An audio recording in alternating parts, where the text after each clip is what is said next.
संत रामपाल जी महाराज किस प्रकार से संघर्ष किया। गुरु जी सत्संग कर रहे हैं, बाहर बैठे शरारती तत्व ऊपर से पत्थर फेंकते। शुरुआती दौर कैसा था। जहाँ भैंस बांधते हैं ना वो जगह देते, करना है तो यहाँ कीजिए पाठ अपना। गुरुदेव जी खुद सेवा करते थे, पाइप लगे, पाइप ले पीछे पीछे तो पाइप ले मैं आगे झाड़ू लगाता हूँ। तो जो आपने बताया ये बात बहुत ही अद्भुत है। एक जरूरी बात और बताना चाहते हैं आपको। अमर ग्रंथ साहिब को गुरु जी गले में लटका लेते थे।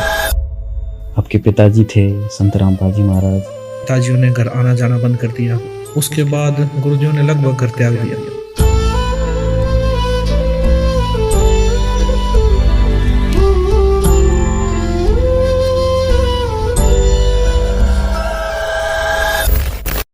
गुरु गद्दियों की बात करें तो महाभारत हो जाती है। गुरु जी बोले यहाँ से मैं सुई भी नहीं लेके जाऊंगा। गुरुदेव जी छुड़ानी नाम जाया करते, मैं इसलिए जाता कि रास्ते में स्कूटर चलाने को मिलेगी। गुरुजियों ने एक शब्द भी गाया, बड़ा मार्मिक शब्द गाया गुरुजियों ने।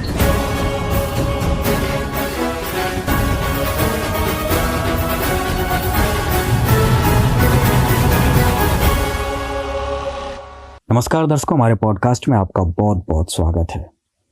दर्शकों, हमारा आज का विषय है संत रामपाल जी महाराज का जो ज्ञान है, संत रामपाल जी महाराज की जो ख्याति है, संत रामपाल जी महाराज की जो प्रसिद्धि है वो आज विश्व भर में पहुंच चुकी है। संत रामपाल जी महाराज को करोड़ों चाहने वाले हो चुके हैं। तो आज हम सभी के लिए एक ऐसा मुद्दा लेकर आए हैं कि किस प्रकार संत रामपाल जी महाराज ने इस विश्व कल्याण मिशन को सफल बनाया। संत रामपाल जी महाराज का मिशन लगभग 30 वर्षों से चल रहा है। तो किस प्रकार से इस मिशन की शुरुआत हुई, शुरुआती दौर कैसा था, क्या संघर्ष करने पड़े, किन परिस्थितियों से गुजरना पड़ा, उन सभी बातों को आज हम आपको बताएंगे। इन सभी बातों को बताने के लिए हमारे साथ खास मेहमान जुड़े हुए हैं जिन्होंने संत रामपाल जी महाराज के संघर्ष को, शुरुआती दौर को बहुत ही करीबी से देखा हुआ है। तो आइए शुरू करते हैं। हमारे साथ जुड़े हुए हैं संत रामपाल जी महाराज के छोटे पुत्र मनोज दास जी। नमस्कार मनोज जी। अभिषेक जी नमस्कार। सत साहिब जी सच। अभिषेक जी, आपके चैनल पर जितने भी आपके दर्शक हैं सभी को मेरी तरफ से नमस्कार, सत साहिब जी। सर, संत रामपाल जी महाराज के जितने भी करोड़ों चाहने वाले हैं, करोड़ों फॉलोअर्स हैं, उनके सभी के मन में एक उत्कंठा होती है कि उनके गुरुजी ने किस प्रकार से संघर्ष किया, शुरुआती दौर कैसा था। आप संत रामपाल जी के छोटे बेटे हैं, तो आपने किस प्रकार से उन शुरुआती दौरों को देखा है, क्या महसूस किया है, क्या यादें आपके पास आज हैं जो आज हमारे दर्शकों को बता सकते हैं। अभिषेक जी, सबसे पहले मैं आपके चैनल के माध्यम से बताना चाहूँगा कि यह हमारा सबसे बड़ा सौभाग्य है। मेरे भाई बहनों का, मेरे परिवार का सबसे बड़ा सौभाग्य है कि हम संत रामपाल जी महाराज जी के घर में हमारा जन्म हुआ और संत रामपाल जी महाराज जी के परिवार में हम पैदा हुए। ये हमारा सबसे बड़ा सौभाग्य है जी। हमारे परिवार में दादाजी श्री नंदलाल जी, दादी जी श्रीमती इंद्रो देवी जी, और गुरुदेव जी 2 भाई और 4 बहनें, यानी कि मेरी 4 बुआ और मेरे चाचा जी और गुरुदेव जी हुए। और हमारे परिवार में हम 4 भाई बहन हैं। 2 मेरी बहन है, एक मेरे बड़े भाई साहब है, एक मैं हूँ, सबसे छोटा मैं हूँ परिवार में। सर, अब आपसे हम उस शुरुआती दौर के बारे में जानना चाहते हैं। कब संत रामपाल जी महाराज ने नाम दीक्षा ली, संत रामपाल जी महाराज आपके पिता थे, अचानक वो आपके गुरु बन गए, आप भगवान मानने लगे, वो शुरुआती दौर कैसे आपने देखा, एक बार आप बताइए। अभिषेक जी, मैं बताना चाहूँगा, जब मैं छोटा था तब से देखता था। मेरी उम्र लगभग 5-6 साल की थी। पीछे की चीज़ों को याद करता हूँ तो संत रामपाल जी महाराज जी ने 1988 में स्वामी रामदेवानंद जी महाराज जी से नाम दीक्षा ली जी। नाम दीक्षा लेने के बाद काफ़ी साधु संतों का घर में आना जाना हमारे हो गया। तो काफ़ी संख्या में साधु संत आते थे। तो 1-1, 2-2 दिन का सत्संग होता था। अच्छा। तो उसमें संत रामपाल जी महाराज जी जो साधु संत आते थे उनको लेके आना, उनको छोड़ के आना, अच्छा। बस स्टैंड से लेके आना, या फिर जहाँ वो रहते थे, जिस भी आश्रम में कुटिया में रहते थे वहाँ से लेके आना, छोड़ के आना। कई साधु संत जैसे अगर चलने की अवस्था में नहीं होते तो उनको, उनके लिए भी व्यवस्था करना, संत अच्छा। रामपाल जी महाराज जी करते थे। अच्छा। जब वो साधु संत घर में आते थे तो वहाँ पर रात को सत्संग होता था, तो उनके रहने की व्यवस्था, सर्दी होती तो गर्म पानी की व्यवस्था, हर प्रकार की व्यवस्था पिताजी करते थे। अच्छा। जो व्यवस्था करते थे तो हम देखते थे। मेरे भाई बहन, मेरी मम्मी, सभी मिलके सेवाएं करते थे वहाँ। तो उनके लिए खाना बनाना, उनके लिए उनको खाना खिलाना, लंगर लगाना वहाँ पर, पूरी पंडा उसकी व्यवस्था करना, तो लंगर में खाना खिलाना। और उसके बाद वो इतने रहते तो उनको रात को सोने की, सर्दी होती तो रात को रजाई गदेले की व्यवस्था, यानी कि सारी व्यवस्था गुरुदेव जी करते थे। घर पे ही करते थे। घर पे ही करते थे वो चीज़ें। तो उसके बाद हमने ये चीज़ें हमें वहाँ सीखने को मिली। ये प्रेरणा हमें गुरुदेव जी से ही मिली कि भाई कोई भी साधु संत आए, कोई भगत आए तो उसको किस प्रकार उनके साथ व्यवहार करना चाहिए, उनकी कैसे सेवा करनी चाहिए। ये चीज़ें हमें बचपन से ही मिली हैं सीखने को और देखने को। जी सर, उस समय आपका बचपना था, तो उम्र के साथ बढ़ते बढ़ते आपने किस प्रकार से और संत रामपाल जी महाराज का जो मिशन चला, आगे बढ़ा, किस प्रकार से और देखा, कुछ यादें हों वो बताइए सर दर्शकों को। सन 1988 में संत रामपाल जी महाराज जी ने नाम दीक्षा ली। उसके बाद गुरुदेव जी, उनके साथ में जो अधिकारी थे, संत रामपाल जी महाराज जेई की पोस्ट पे नौकरी करते थे, तो उनके साथ जो अधिकारी थे उनको भी समझाते, और उनके साथ और भी जो कर्मचारी होते उनको भी समझाते, परमात्मा का तत्व ज्ञान समझाते, और स्वामी राम देवानंद जी महाराज जी के पास जाकर उनको नाम दीक्षा दिलाते। अच्छा। मैंने ये चीज़ें काफ़ी देखी है कि गुरुदेव जी, संत रामपाल जी जैसे घर से चलते, कई बार मुझे भी उनके साथ जाने का सौभाग्य प्राप्त होता, क्योंकि मैं बच्चा था, छोटा था। तो कई बार छुट्टी होती मेरी, तो मैं जिद कर लेता है इस चीज़ की, मैं पापा साथ चलूँगा। मैं तो पिताजी साथ लेके जाते। अच्छा। उस समय हम जैसे रोहतक रहते थे, हम रोहतक रहने लगे थे, तो वहाँ पर मकान है अपना, तो वहाँ पर मैं जिद कर लेता। तो वहीं ड्यूटी थी गुरु जो कि 20, 30, 40 किलोमीटर दूर ड्यूटी होती, तो गुरु जी अपनी बाइक पे बैठा के आगे मुझे साथ लेके जाते जी। तो मैं देखता था गुरुदेव जी वहाँ तक भी अपनी भक्ति करते जाते थे। हाँ, मैंने देखा कि गुरु जी बैठे हैं, तो मैं जैसे बोलता चलता तो गुरुदेव जी मुझे भी बोलते, मंत्र कर। अच्छा। मैं बाइक पे बैठा, मंत्र, प्रथम मंत्र मिला हुआ था। आपको कब नाम दीक्षा प्राप्त हुई? मुझे 1989 में नाम दीक्षा प्राप्त हुई। उस समय मैंने स्वामी रामदेव जी महाराज जी से नाम दीक्षा ली। अच्छा। गुरु जी ने पूरे परिवार को, दादा गुरुदेव जी है स्वामी रामदेव जी महाराज, उनसे नाम दीक्षा दिलाई। अच्छा, पहले संत रामपाल जी खुद नाम दीक्षा लेके आए, फिर आपके पूरे परिवार को नाम दीक्षा दिलाई? हाँ, पूरे परिवार को दादा गुरुदेव जी से नाम दीक्षा दिलाई। अच्छा अच्छा। पिताजी बोलते मंत्र करो, मंत्र करते हुए चलो वहां तक। अच्छा। मैं तेज बोलने लग जाता मंत्र।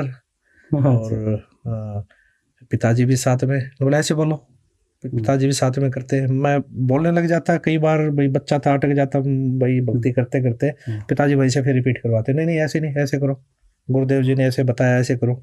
मैं देखता था, सुमन करते रहते थे। मैंने कहा अपनी भक्ति जहाँ से स्टार्ट हुई वहाँ से चलते, और अपने जहाँ पर ड्यूटी थी वहाँ तक पहुँच गए। जैसे गुरुजो की नहर महकमे में ड्यूटी थी, तो वहाँ गए, तो वहाँ जाने के बाद भी देखते थे गुरुजी, जैसे देखते, सारा वर्क देखते, काम देखते, वहाँ क्या चल रहा है, कैसे क्या, सारी चीज़ें देखकर फिर गुरुजी क्या करते हैं, जो वहाँ पर बेलदार होते, जो वहाँ पर कर्मचारी काम कर रहे होते हैं, जो लेबर काम कर रही होती वहाँ, उनको भी ज्ञान समझाते बैठा के। अच्छा। उनका लंच टाइम हुआ, वैसे हुआ, उनको पास बैठाते और उनको परमात्मा का ज्ञान समझाते। तो मतलब गुरुदेव जी मैंने जहाँ भी देखा वहाँ कोशिश करते हैं कि ज़्यादा से ज़्यादा ये तत्व ज्ञान, ये परमात्मा का ज्ञान समझाएं।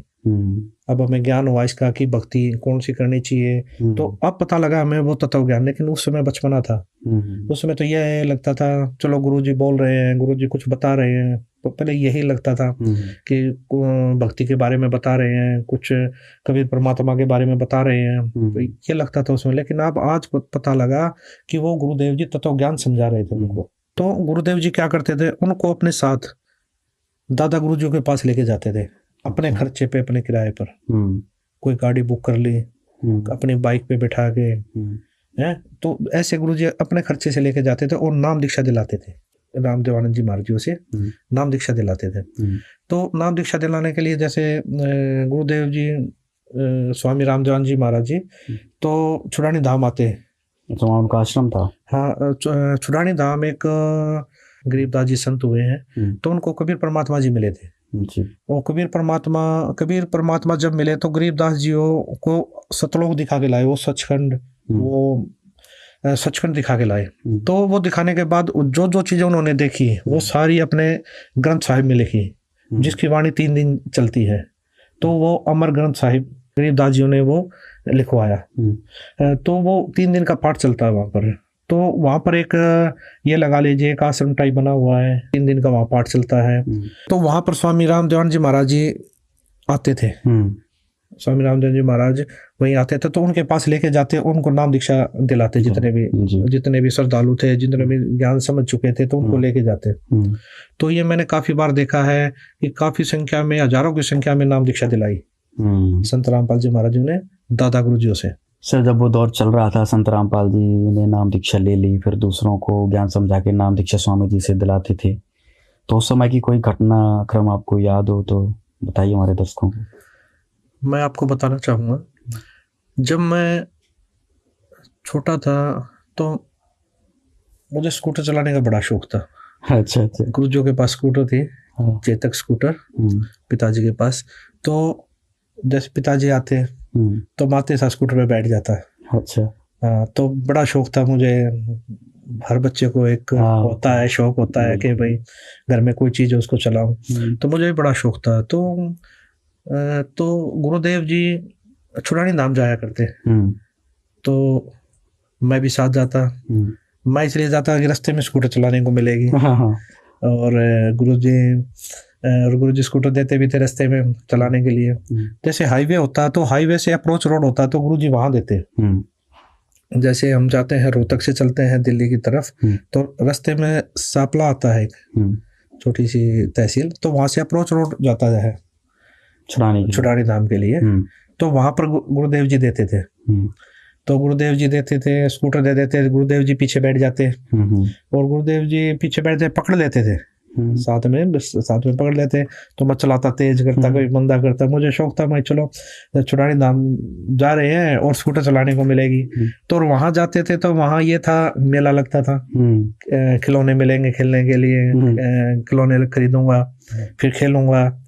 और तो ये एक कुछ भी लगा लीजिए इस चीज को, ये एक बड़ा ही वो बच्चों को होता है, उत्सुकता होती है। तो मैं इस प्रकार जाता था। तो गुरुजी साथ जाते, तो गुरुजी जैसे स्कूटर चलाने को देते तो वहां पर खिलौने दिलाते। अच्छा। हाँ, खिलौने दिला के मैं वहां खेलता। खेलने के बाद गुरुदेव जी मेरे को बोलते, बहुत खेल लिया ना। हाँ पापा, बहुत खेलता, बचपना था, बोला चल अब मेरे साथ। तो गुरुदेव जी मुझे लेके जाते अंदर भंडारे में। अच्छा। हाँ, वहाँ पर 3 दिन का पाठ चलता। तो मैं हजारों की संख्या में श्रद्धालु आते हैं वहाँ, साधु संत आते हैं, श्रद्धालु आते हैं। तो वहाँ पर भंडारे में सेवा करवाते मेरे से। अच्छा। हाँ, मेरे को बोलते प्लेट उठाओ, जितने प्लेट रखो, यहाँ जितने भी साधु संत आए हुए श्रद्धालु आते हैं तो सेवा करते। कोले, कटोरे, गिलास हैं, ये रखो सारे।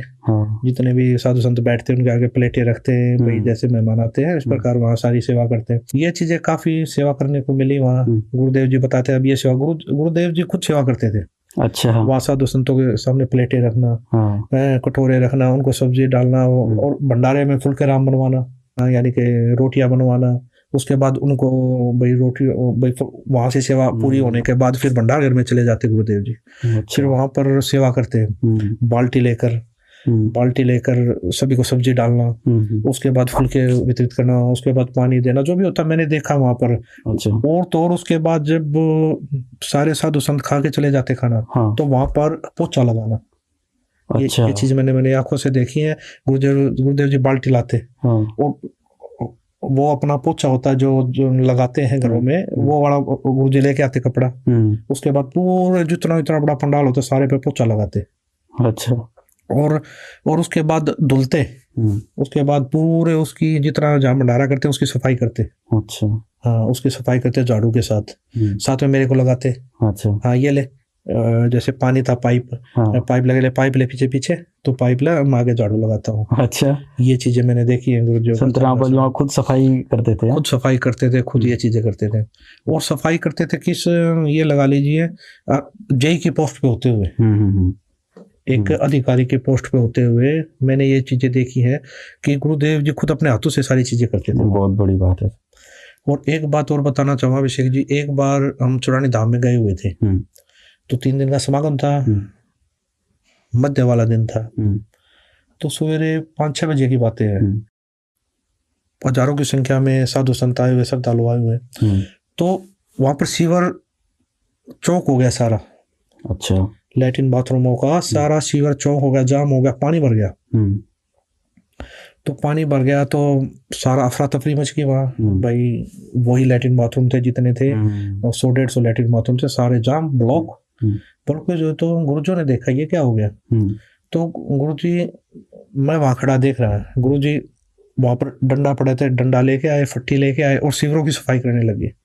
ढक्कन उठाया, सीवरों की सफाई वहां पर कर। एक जेई अधिकारी होते हुए उनको देखकर कि जेई साहब लगे हुए हैं, गुरुजों को काफी संख्या में जानते भी थे वहां, तो उनको देखकर, गुरुजों को देखकर और भी आए, और भी श्रद्धालु जो आए हुए थे उनको देखकर, देखो जेई साहब भी लगे हुए हैं। अच्छा। है मतलब सफाई में लगे, वो भी शिविरों की सफाई में, उनको देखकर वो भी साथ लगे। फिर तो उन्होंने मिलकर सारी सफाई करवाई। सफाई होने के बाद लैट्रिन बाथरूम सारे, ये नहीं वो रूटीन, मतलब उसके बाद लैट्रिन बाथरूम साफ करना, सारी चीजें गुरुजी करते थे सारे। जैसे 9-10 बजे तक नहा के सारे साथ हम चले जाते, फिर भीड़ कम हो जाती है। उसके बाद बाल्टी लेके पूरे लैट्रिन बाथरूमों की सफाई करना, ये चीजें मैंने खुद अपनी आंखों से देखी है। ये चीजें सेवा भाव भी हमें देखनी है, के भी प्रेरणा स्रोत संत रामपाल जी महाराज जी हैं। एक बात और बताना चाहता हूँ, एक बार हम छुड़ानी धाम गए हुए थे, तो जैसे आश्रम में जाते हैं, मंदिर में जाते हैं अंदर, तो उससे पहले कच्चा था। इधर वो लगी हुई थी, नल लगे हुए थे, टूटियां लगी हुई थी पानी की, पैर हाथ धो के अंदर जाते थे।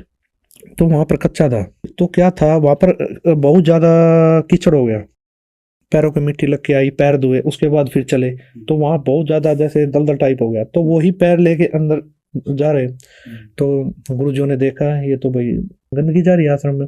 तो गुरुजी ने क्या करा कि डंडी लेके आए, उसका वाइपर बना, उसके आगे बोरी लगाई और वहां से सफाई करने लगे। पूरी उसके वाइपर के साथ पूरी सफाई की वहां पर। हाँ वो जैसे था तो वहां पर पूरी सफाई की, तो पूरी सफाई करते रहे। मैं भी देख रहा, मैं भी तो गुरुजी ने बुलाया मेरे को, इधर सफाई कर, वाइपर लगाया।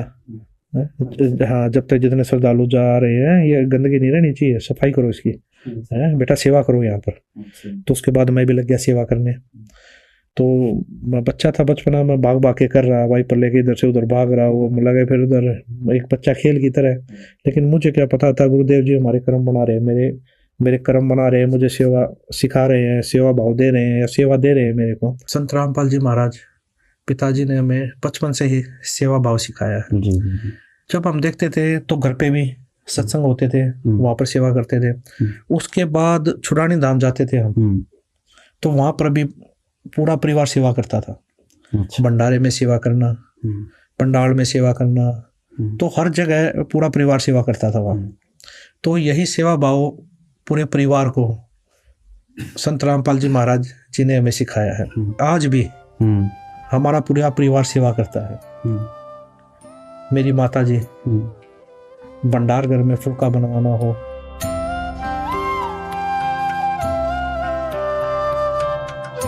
सफाई की सेवा हो,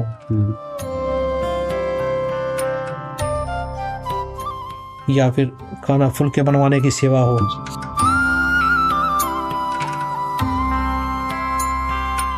मेरे भाई, मेरी बहनें,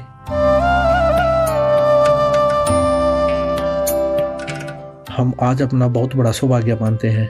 आज भी हम संगत में सेवा करते हैं।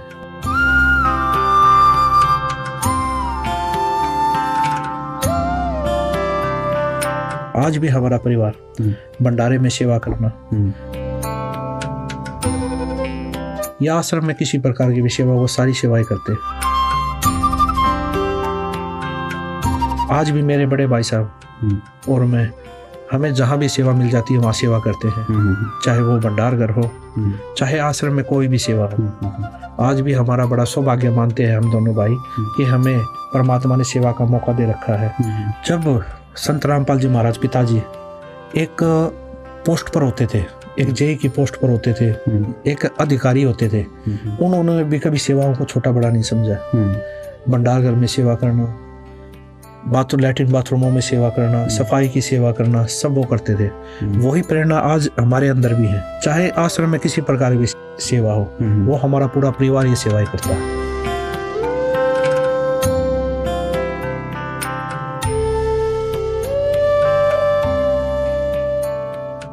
और हम अपने आप को ये भी नहीं मानते कि हम संत रामपाल जी महाराज जी के परिवार से हैं, तो हम ये सेवाएं नहीं करेंगे।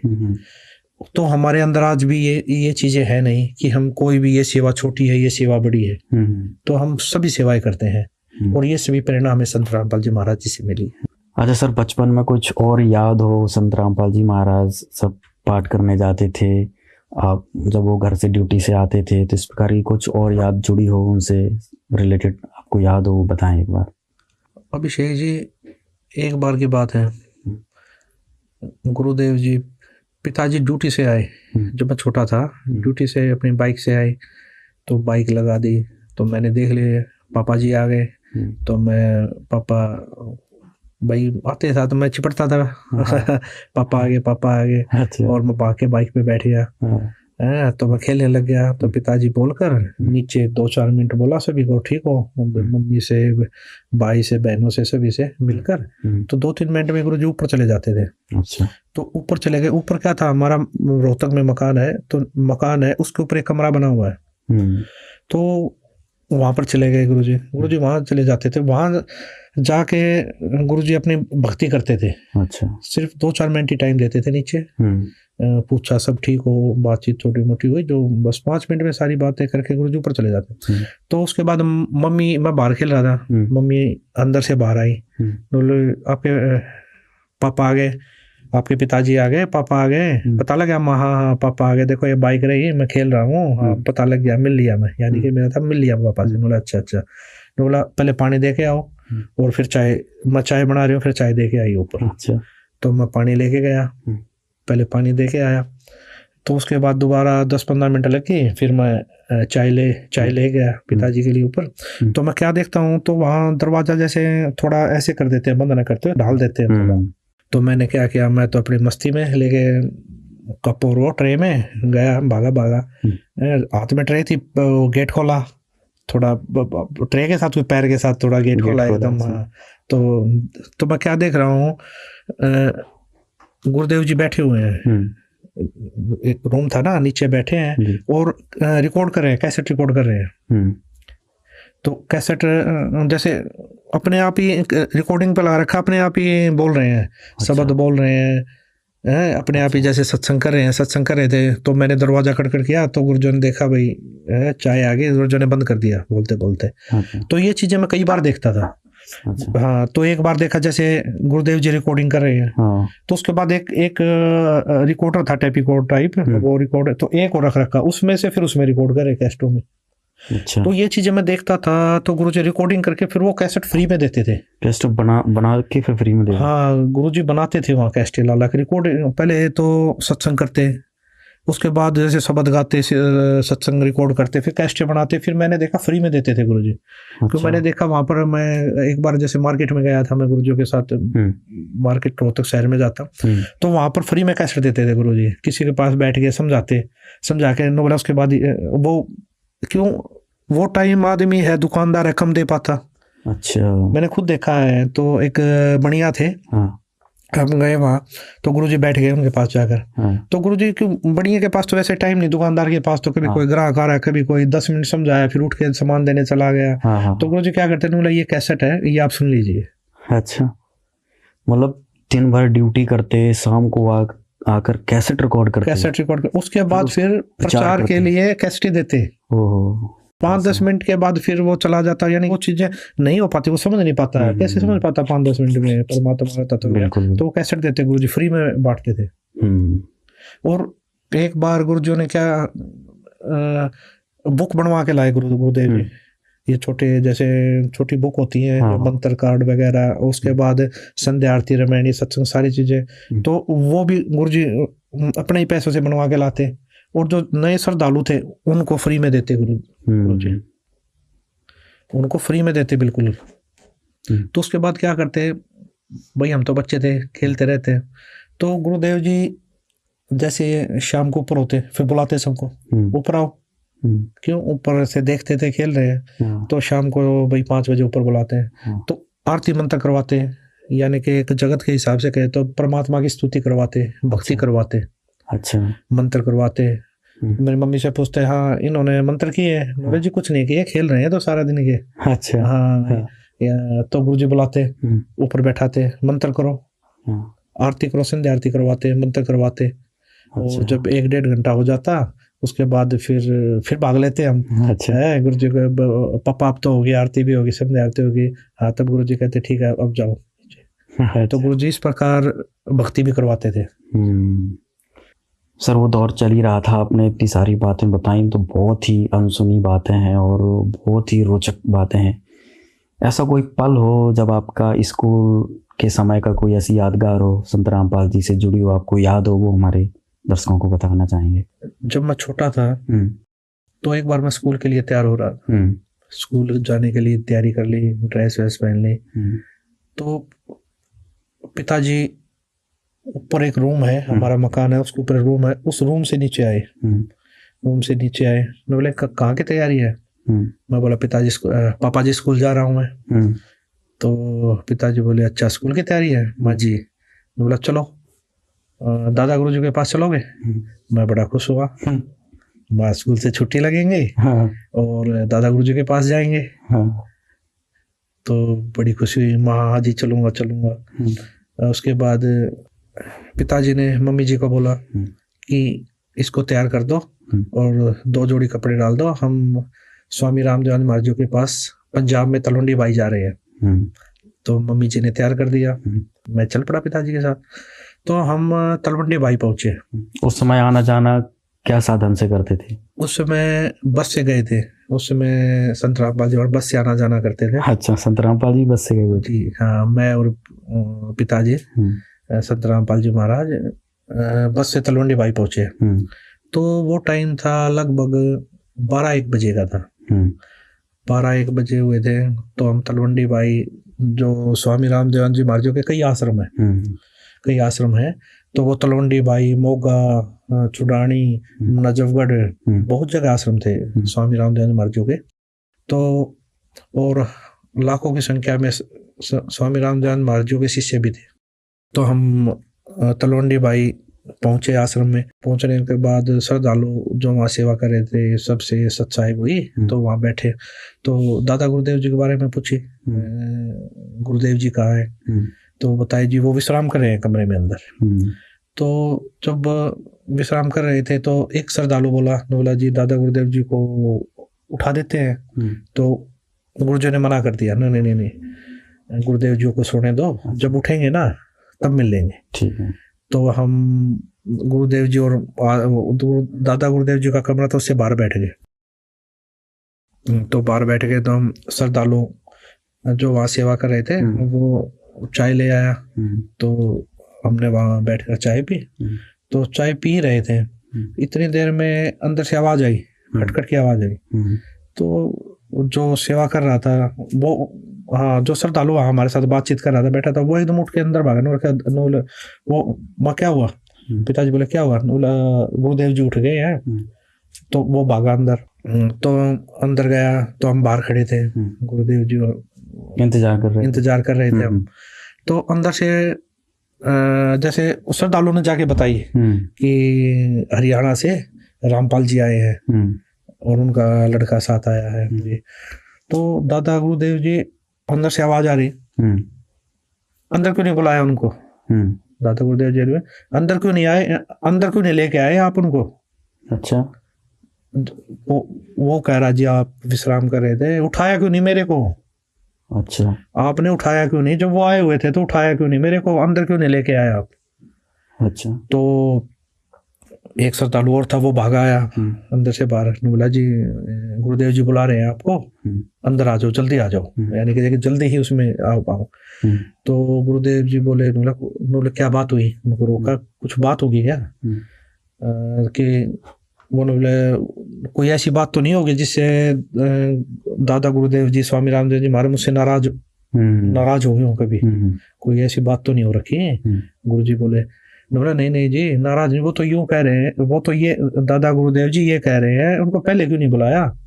अच्छा। मुझे उठाया क्यों नहीं? वो तो इसलिए बोल रहे हैं। तो उसके बाद अंदर गए तो दादा गुरुदेव जी यूं देखकर, रूम था तो दादा गुरुदेव जी यूं देखकर, यूं गेट की तरफ देखकर यूं उठ रहे। अच्छा। यानी कि गुरु जी अंदर आए, उनको देखकर उठने लगे। अच्छा। अपनी चारपाई से। अच्छा। हाँ, उठने लगे तो गुरु जी, हम स्पीड से चले रहे थे, जाके गुरु जी के चरण लिए, चरण लेके गुरु जी के खड़े, तो दादा गुरु जी उठ रहे थे। उठते साथ बोले जी आप यहाँ बैठिए। अच्छा। दादा गुरुदेव जी बोले जी आप बैठिए। संत रामपाल जी महाराज, संत रामपाल जी महाराज जी को बोले जी आप बैठिए यहाँ। अब श्रद्धालु जो 2 सेवक थे वो खड़े थे वहाँ, वो भी आश्चर्य में, दादा गुरु जी क्या बोल रहे हैं। और दादा गुरुदेव जी हाथ जोड़ कर बोले जी आप बैठिए। तो गुरुदेव जी ने हाथ जोड़े, मौलाना ने नहीं जी आप बैठिए। गुरुदेव जी ये स्थान तो आपका है, आप बैठिए। गुरुदेव जी, दादा गुरुदेव जी भी यूं करके नहीं जी आप बैठिए। कम से कम 2-3 मिनट तक ये चीजें चलती रही। अच्छा। जैसे कोई घर में मेहमान आ जाता, हम कहते जी बैठिए, वो कहने नहीं जी पहले आप बैठिए। तो कम से कम 2-3 मिनट तक ये चीजें चली है, मैंने देखी है ये चीजें। बच्चा था उस समय, ध्यान नहीं था भाई इतना। सर ये तो जो आपने बताया ये बात बहुत ही अद्भुत है, क्योंकि सनातन धर्म में, हिंदू धर्म में, अपनी गुरु परंपरा में अगर देखा जाए तो गुरु पद उच्च होता है और शिष्य का स्थान जो होता है वो नीचे होता है। आज इस प्रकार से आप एक घटना का जिक्र कर रहे हैं, तो स्वामी जी अपने चारपाई पे संत रामपाल जी महाराज को बिठाने के लिए बोल रहे हैं। जी, ये चीजें मुझे भी, चलो उस समय बचपना था इतनी समझ में, लेकिन आंखों के सामने ये चीजें चल तो रही थी। ये क्या हुआ उस समय? हाँ, ये क्या हो रहा है। और उस समय 2 सेवक भी वहीं खड़े, वो भी आश्चर्य में, उनकी भी वो भी यूं देख रहे बिल्कुल ये चीजें, स्वामी रामदेव जी महाराज जी मतलब क्या कर रहे हैं। तो ये चीजें 2-3 मिनट तक चली, वो मैंने देखी वहां पर। वो चीजें जब देखी तो गुरुदेव जियों ने बड़े ही मतलब ये लगा लिए, बड़े ही आधीनता से कई बार प्रार्थना करने के बाद स्वामी रामदेव महाराज जी को चारपाई पे वापस बैठाया। फिर भी स्वामी रामदेव महाराज जी ये बोले वहां नहीं, चारपाई पे बैठो आप भी। गुरु जी को बोला आप चारपाई पे बैठो, फिर भी अच्छा। नीचे नहीं बैठना है। गुरुदेव जी ने चरण पकड़े और गुरु जी के चरण लिए, चरण लेके गुरुदेव जी नीचे बैठ गए, चरण दबाने लगे। गुरुदेव संत रामपाल जी महाराज जी बोले जी, संत रामपाल जी महाराज जी चरण सेवा करने लगे, तो मैं भी चरण सेवा करने लग गया। तो स्वामी रामदेव जी महाराज जी तब भी मैं देख रहा था, उस समय भी बड़े ही गुरु जी की तरफ देखते रहे, फिर भी मतलब यूं देखते रहे, गुरु जी की तरफ देखते रहे। अच्छा। हाँ, ये चीज बड़ा ही अचंभित लगी उस समय। मैं देख रहा था, मैं ये क्या चीज है क्या नहीं। श्रद्धालु जो सेवक खड़े थे वो तो मतलब ये लगा लीजिए देखते ही रहे, बिल्कुल आंखें फटी रह गई उनकी। दादा गुरुदेव जी क्या इतना महत्व दे रहे हैं, क्या बात है। तो ये चीजें मैंने देखी उस समय।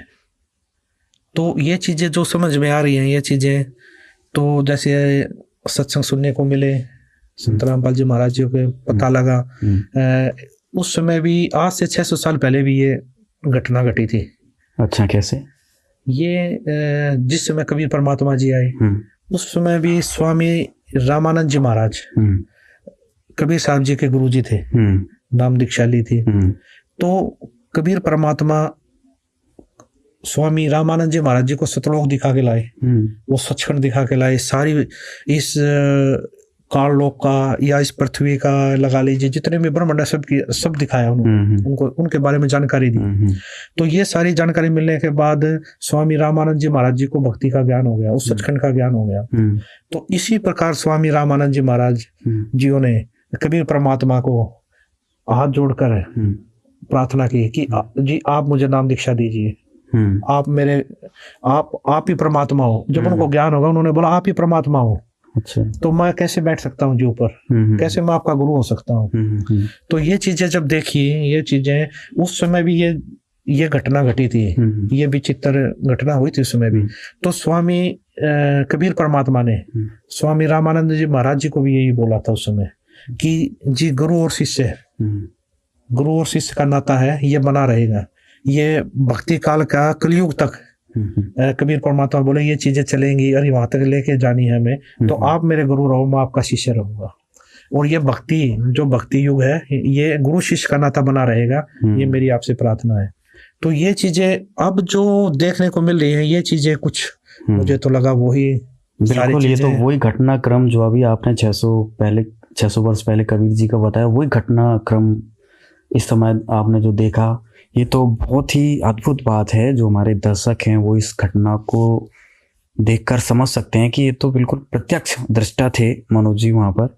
और जो ये घटनाक्रम हुआ, इससे संत रामपाल जी महाराज के जो भक्त हैं वो समझ सकते हैं कि संत रामपाल जी महाराज कौन है। ये तो सर बहुत ही अद्भुत आपने घटना बताई।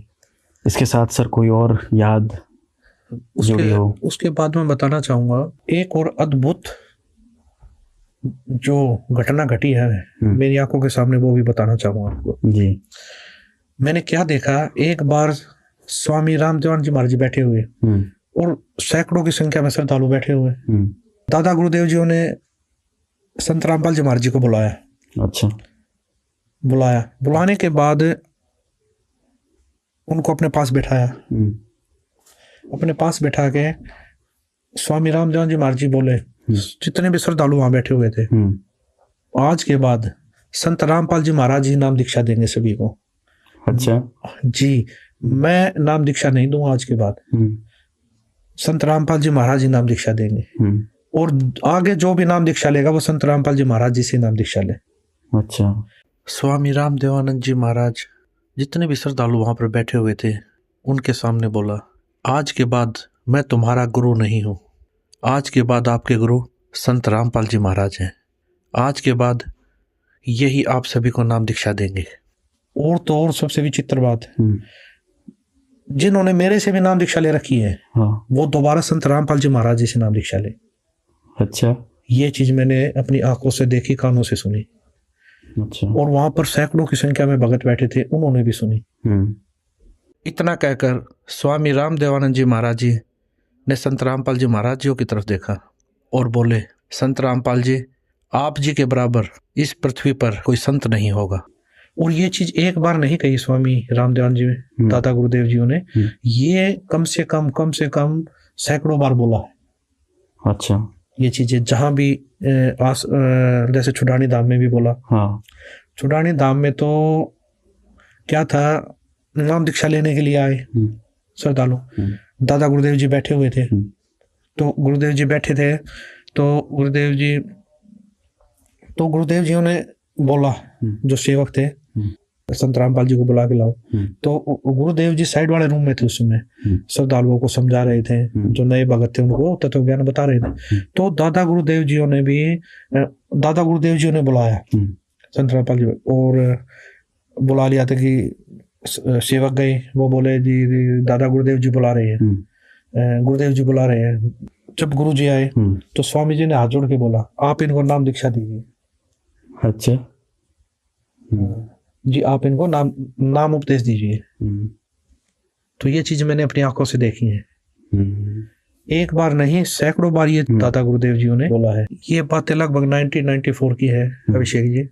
उस समय स्वामी रामदेवानंद जी महाराज जी ने संत रामपाल जी महाराज जी को नाम दीक्षा देने का अधिकार दे दिया। ये सर वो समय आपने कैसे महसूस किया? फिर आपके पिताजी थे संत रामपाल जी महाराज, फिर गुरु पद मिल गया उनको, गुरु बन गए।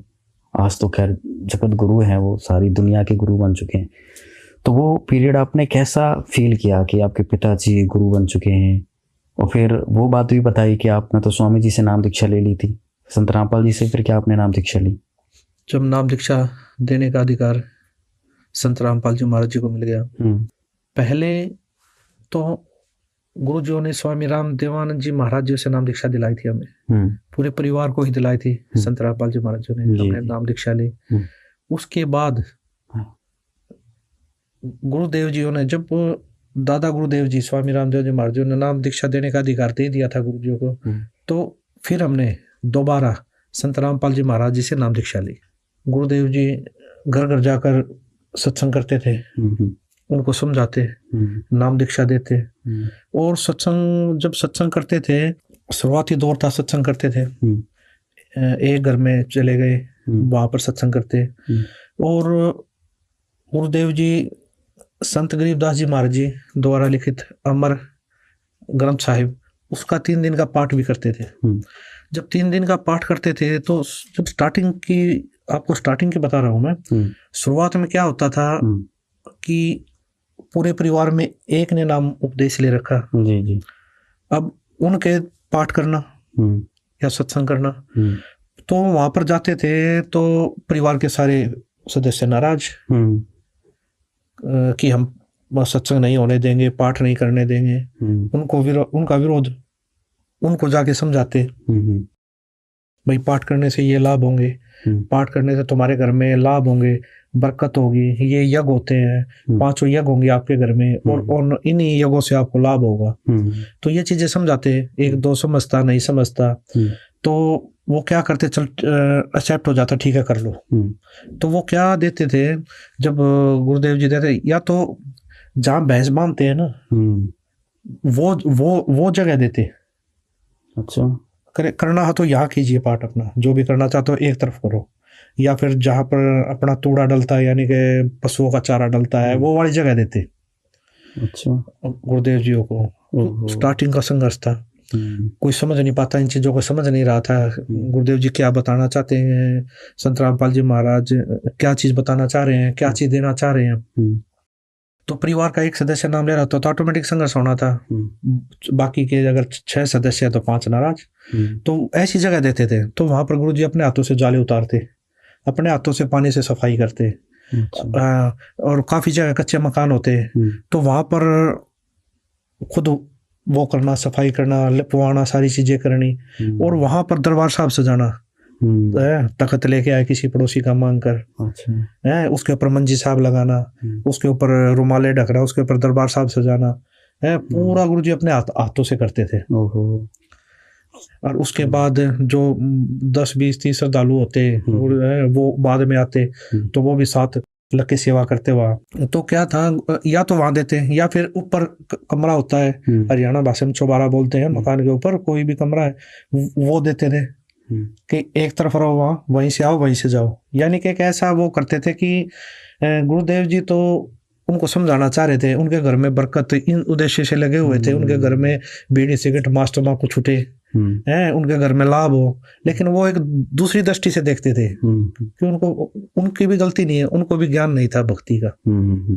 उन्होंने ये चीजें देखी ही नहीं, कभी समाज ने ये चीजें देखी ही नहीं कि घर में भी इतने लाभ होते हैं, बीड़ी सिगरेट मांस तंबाकू सारी चीजें छूटती है इस ज्ञान से, गुरुजों के सत्संग के, गुरुजों के ज्ञान के आधार से। तो क्या हुआ, तो गुरुदेव जी सत्संग करते, फिर सत्संग करते ना समझाते, तो पारिवारिक सदस्य यहाँ नहीं दूर बैठ के देखते। अच्छा, कोई दूर से बैठा बैठा बीड़ी पी रहा है, ओक्का पी रहा, देखता क्या है, मतलब महाराज जी आए क्या कह रहे हैं, ऐसा क्या बता रहे हैं। तो गुरु जी सत्संग करते तो पहले दिन सत्संग करते, पहले वाली रात को जैसे दूर बैठ के सुन रहे हैं, क्यों लाउड स्पीकर लगा देते, तो बैठे बैठे दूर सुनते, कोई आदमी पड़ोसी भाई बात तो बढ़िया बता रहा है, गुरु जी को बोलते बात तो अच्छी बता रहे हैं महाराज जी। तो अगला दिन क्या करते, अगला दिन सत्संग होता ना, 10-20 आदमी जुड़ते, वहां के बैठ जाते सत्संग में। अच्छा, तो वो सुनते, उनमें से फिर 2-3 नाम भी ले लेते, उनको समझ में आ जाता। तो इसी प्रकार संख्या थोड़ी बढ़ती, क्यों फिर उस घर में लाभ देखते, फिर उनके घर की बरकत देखते भी, बीड़ी सिगरेट छोड़ दिया सभी बच्चों ने, दारू पीनी छोड़ दी परिवार के सदस्यों ने, उसके बाद घर में इनको इतना लाभ हो रहा है, इतने जो घर में जो बीमारियां थी वो सब ठीक हो गई, किसी प्रकार की कोई कैंसर की बीमारी है या कोई भी भयंकर से भयंकर बीमारी, वो सारी ठीक हो रही है। तो ये लाभ देखकर जगत के लोग बहुत जुड़ने लगे कि भाई महाराज जी आए थे, सत्संग किया और आते हैं, ये इन्होंने संत रामपाल जी महाराज से नाम दीक्षा ले रखी है। तो जगत के जो लोग थे वो बहुत ज्यादा जुड़ने लगे, वो भी पाठ करवाने लगे आहिस्ता आहिस्ता। तो ये चीजें काफी मतलब ये चीजें चली स्टार्टिंग में। तो वो ये चीजें चलने के बाद गुरुजियों के फिर हजारों में संख्या हुई, भक्तों के नाम देख चले, फिर लाखों में संख्या हुई, आज करोड़ों में संख्या है गुरुजियों की। बिल्कुल।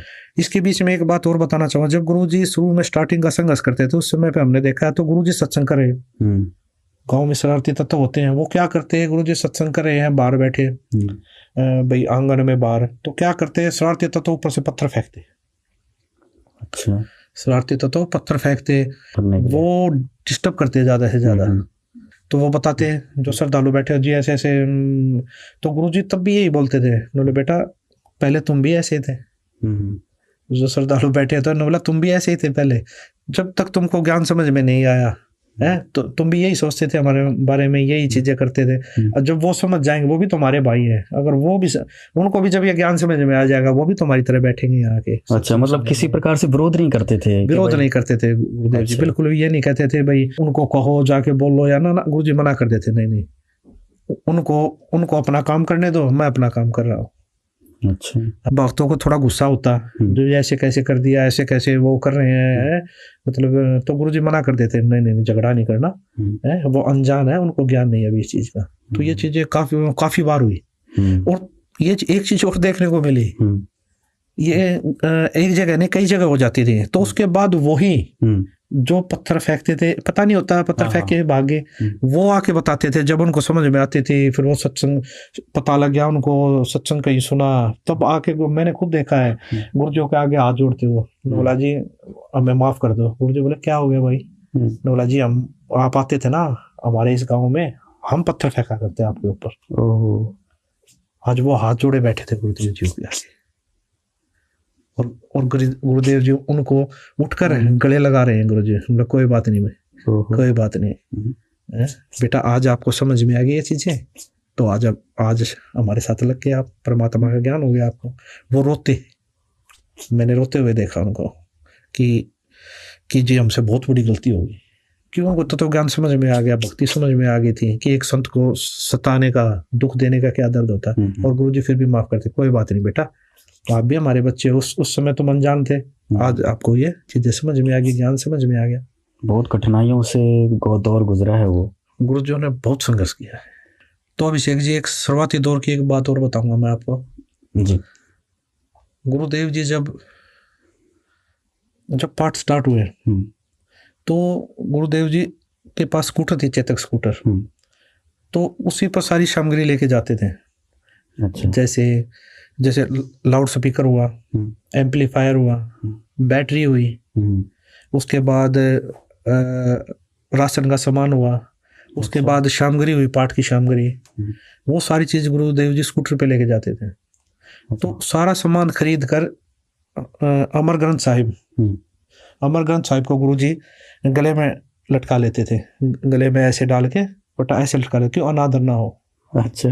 कहीं इधर रखें, पीछे रखें ना, सारा सामान स्कूटर पे एडजस्ट कर लेते थे, स्कूटर पे ही रखकर, और फिर स्कूटर लेके जाते थे गुरुदेव जी, फिर अगले घर में पहुंचते थे।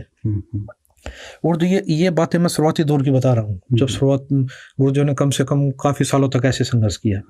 तो ये चीजें क्या थी उस समय, जब गुरुदेव जी लेके जाते थे, स्कूटर लेके पहुंच गए भाई, तो एक नया भगत जहाँ पाठ होता हुआ आता, तो वहाँ गुरुदेव जी उसके ऊपर ज्यादा खर्च नहीं होने देते थे। एक नया भगत, गरीब भगत होते, उनका सिर्फ 500-700 हज़ार तक ही खर्चा नहीं देते थे, बाकी जो एक्स्ट्रा खर्चा हो कम से कम 3-4-5 हज़ार का खर्चा आ जाता था।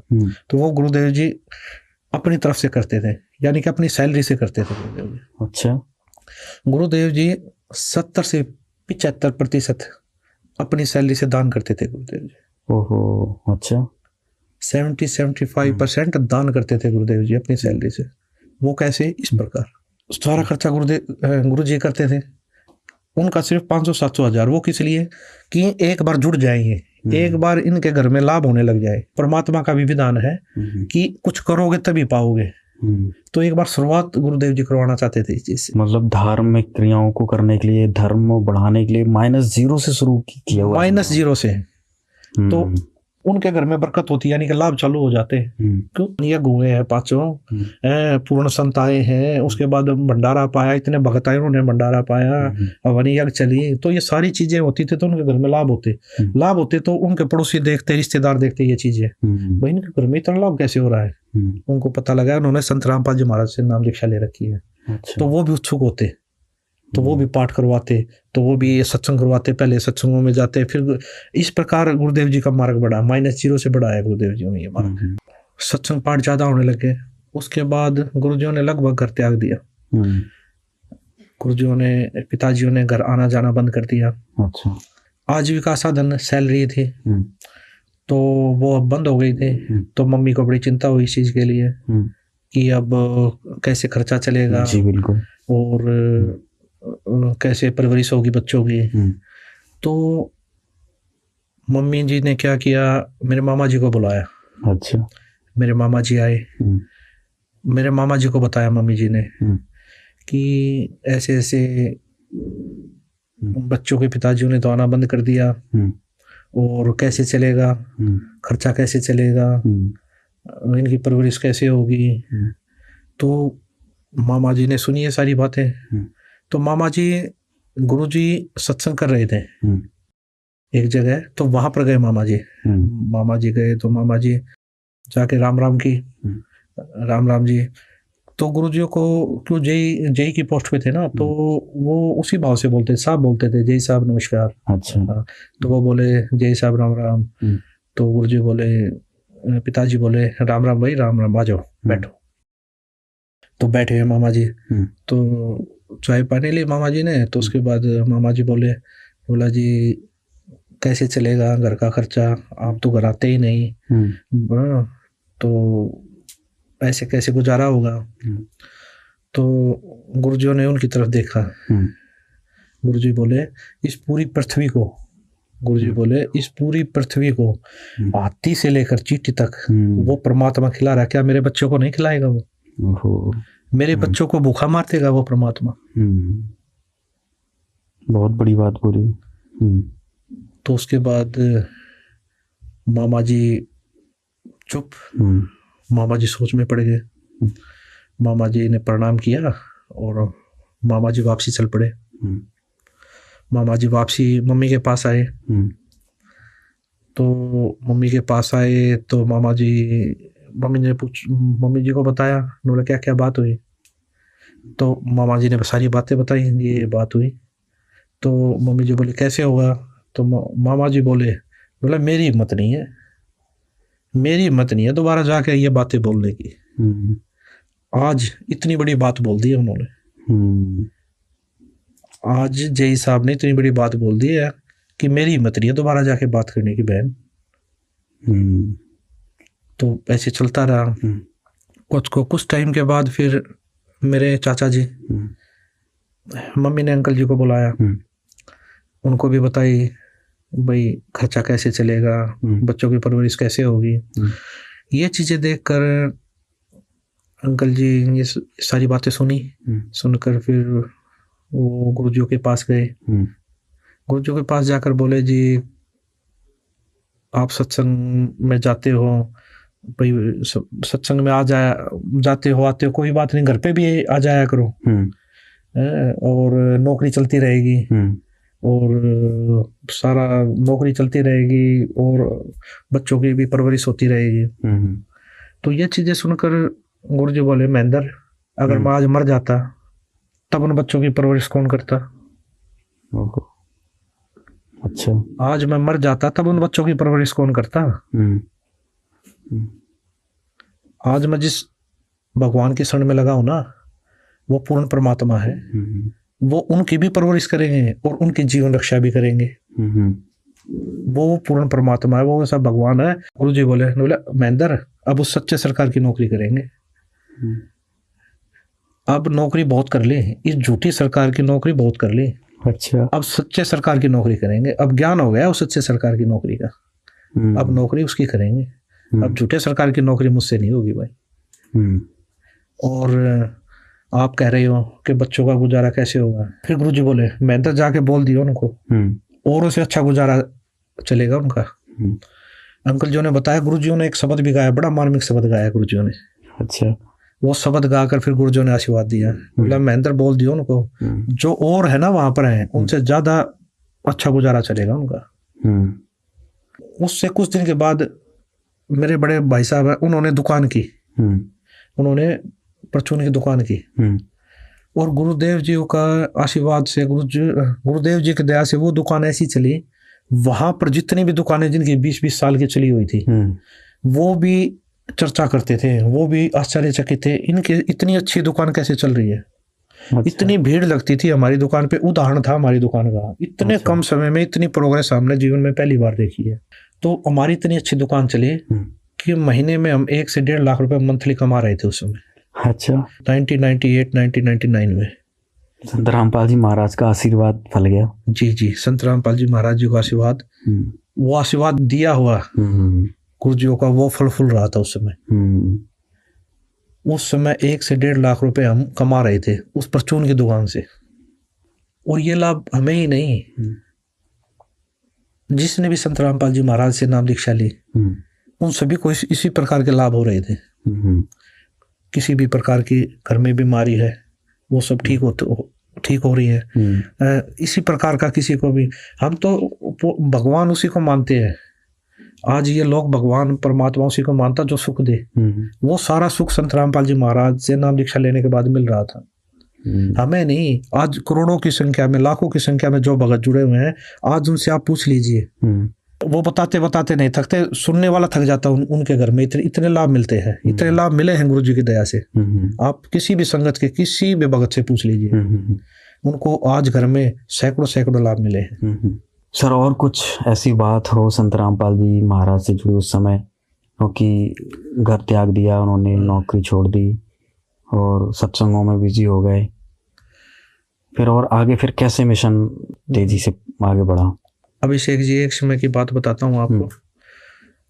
दादा गुरुदेव जी शरीर त्याग गए थे, यानी कि संत भाषा में बोले तो सतलोक चले गए थे, अपने परम धाम चले गए थे। तो उनको तो वहां से मैसेज आया तलवंडी भाई से, पंजाब से, गुरुजियों के पास कि दादा गुरुदेव जी शरीर त्याग गए हैं। तो उनको समाधि देने की तैयारी कर रहे थे।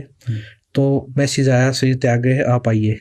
संत रामपाल जी महाराज कुछ श्रद्धालुओं को लेकर हरियाणा से गाड़ियों में बैठकर तलवंडी भाई पर जा पहुंचे। जब वो वहां पर पहुंचे तो वहां पर तैयारी कर रहे थे दादा गुरुदेव जी को समाधि देने की। तो गुरु जी गए, वहां पर काफी मेहनत आए हुए थे और हजारों की संख्या में वहां पर श्रद्धालु आए हुए थे। फिर दादा गुरुदेव जी तो शरीर त्याग गए, तो उनको समाधि देने के लिए, तो वहां पर जब समाधि देने की तैयारी थी करी गई, समाधि दे दी गई। फिर समाधि देने के बाद वहां पर चर्चा, आपस में चर्चा कर रहे सारे जो बैठे, वो चर्चा हो रही। चर्चा ये हो रही, बातचीत चल रही है। बातचीत ये चल रही थी कि अब तो जितने भी आश्रम हैं, जितने भी शिष्य हैं और जितनी भी वो व्यवस्थाएं हैं या कोई सामान है या कोई भी चीज वहां पर, गाड़ी है या जो भी व्यवस्था, वो तो अब संत रामपाल जी महाराज जी के पास होंगे। क्यों? गुरु पद संत रामपाल जी महाराज जी को मिल चुका था और नाम दीक्षा देने का अधिकार संत रामपाल जी महाराज जी को था। दादा गुरु जी ने और किसी को भी नाम दीक्षा देने का अधिकार नहीं दिया जी। तो ऑटोमेटिक जो पुराने जो वहाँ के भगत थे, महंत थे, उनमें चर्चा हो गई कि अब तो सारा सिस्टम संत रामपाल जी महाराज जी लेके जाएंगे। तो गुरुजियों की जो बातचीत चल रही तो गुरुजियों को ये बातें सुनाई दी कि बताई भक्तों ने आकर, जो गए जी ऐसे ऐसे चर्चा चल रही है। तो गुरुजी वहां पर खड़े हुए, गुरुजी खड़े होकर बोले कि मुझे कुछ नहीं चाहिए। अच्छा। गुरुजी बोले मुझे ना ही आश्रम चाहिए, ना ही मुझे ये नाम दीक्षा वाले जो श्रद्धालु थे वहां पर वो चाहिए, ना ही मुझे तो आपका ये जो भी है आश्रम में जो भी सामान है या गाड़ियां है जो भी, मुझे कुछ नहीं चाहिए। गुरुजी खड़े होकर, मुझे यहाँ कुछ नहीं चाहिए आपका। सर, ये तो बड़ी अद्भुत बात है, क्योंकि अगर अपन हिंदू परंपरा में देखें या गुरु गद्दी की बात करें तो जिसको गुरु गद्दी मिलती है तो सारी धन संपत्ति है या आश्रम है सब कुछ उसको ही मिलता है। जी जी जी बिल्कुल। लेकिन संत रामपाल जी ने सब कुछ लेने से मना कर दिया। बिल्कुल, गुरुजी ने सब त्याग दिया वहाँ। बोला मुझे कुछ नहीं चाहिए, सब आप रखिए। हाँ, ये जितना भी है ये सब आप रखिए। आज मैं गुरुदेव जी बोले आज मेरे गुरुजी चले गए, कल को मैं चला जाऊंगा, परसों को आप लोग चले जाओगे। तो गुरुजी ने कम से कम 10 मिनट सत्संग किया वहां पर खड़े होकर इस चीज के ऊपर। अच्छा। और गुरुजी बोले मुझे यहाँ से मैं सुई भी नहीं लेके जाऊंगा। अगर किसी को सच्चा नाम चाहिए, सच्ची भक्ति चाहिए और जिसको सतलोक जाना है तो मैं हरियाणा में मिलूंगा। हरियाणा में आना और अपना कल्याण करवाना। तो ये सारी चीजें उसी टाइम गुरुजी सब चीज छोड़कर वापसी, जो भगत उस समय साथ गए थे उनके साथ बैठकर वापसी हरियाणा वापस आ गए। ये तो बहुत बड़ी बात है सर। संत रामपाल जी ने एक चीज भी नहीं ली वहां से, इतना बड़ा गुरु पद मिलने के बाद भी, सब कुछ भार मिलने के बाद भी। अभिषेक जी, सीखने के लिए तो हमें त्याग की भावना भी संत रामपाल जी महाराज से सीखने से मिलती है। बिल्कुल बिल्कुल। अगर हम थोड़ा सा जोर दें अपने दिमाग पर, थोड़ा सा सोचें तो इतना बड़ा त्याग करना ये भी हमें संत रामपाल जी महाराज से सीखने को मिलता है जी। आज तक तो गुरु गद्दियों की बात करें तो दूसरे जो संगठन है या दूसरे जो पंथ हैं उन पे तो महाभारत हो जाती है गुरु गद्दी को लेके, लेकिन संत रामपाल जी महाराज ने तो हाथ तक भी नहीं लगाया इन चीजों। अभिषेक जी, एक बात और बताना चाहूंगा मैं जी। पाठ और सत्संग इतने बढ़ गए थे, गुरुदेव जी इतने व्यस्त हो गए थे। पिताजी, मेरी शादी थी। अच्छा। मेरी शादी थी घर में। और संत रामपाल जी महाराज मेरे पिताजी पूना में सत्संग कर रहे थे। अच्छा, उस दिन पुणे में थे? पुणे में थे और पुणे में सत्संग कर रहे थे वो। मतलब कि शादी में भी नहीं आए वो? जी। वो जन कल्याण के लिए, विश्व कल्याण के लिए इतने समर्पित हो चुके थे कि उनको ये भी ध्यान नहीं था कि आज मेरे लड़के की शादी है।